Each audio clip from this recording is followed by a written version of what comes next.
Flu كانوا ينطقون بها لعيوا بالصفة ما شاهدوا وما عاينوا، ولئن عميت آثارهم وانقطعت أخبارهم لقد رجعت فيهم أبصار العبر وسمعت عنهم آذان العقول۔ یہ لوگ اگر بولنے کے لائق بھی ہوتے تو ان حالات کی توصیف نہیں کر سکتے تھے جن کا مشاہدہ کر لیا ہے اور اپنی آنکھوں سے دیکھ لیا ہے۔ اب اگر ان کے آثار گم بھی ہو گئے ہیں اور ان کی خبریں منقطع بھی ہو گئی ہیں تو عبرت کی نگاہیں بہرحال انہیں دیکھ رہی ہیں اور عقل کے کان بہرحال ان کی داستان غم سن رہے ہیں۔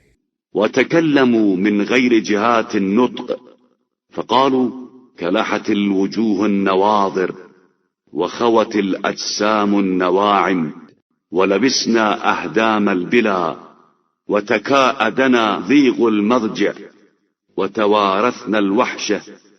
اور وہ زبان کے بغیر بھی بول رہے ہیں اور یہ کہہ رہے ہیں کہ شاداب چہرے سیاہ ہو چکے ہیں اور نرم و نازک اجسام مٹی میں مل گئے ہیں۔ بوسیدگی کا لباس زیب تن ہے اور تنگی مرقد نے تھکا ڈالا ہے۔ وحشت ایک دوسرے کی وراثت ہے۔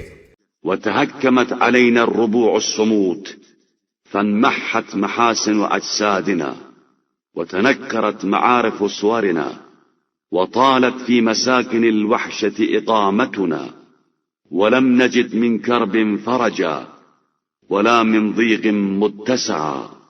اور خاموش منزلیں ویران ہو چکی ہیں، جسم کے محاسن محو ہو چکے ہیں اور جانی پہچانی صورت بھی انجان ہو گئی ہے۔ منزل وحشت میں قیام طویل ہو گیا ہے اور کسی کرب سے راحت کی امید نہیں ہے اور نہ کسی تنگی میں وسعت کا کوئی امکان ہے۔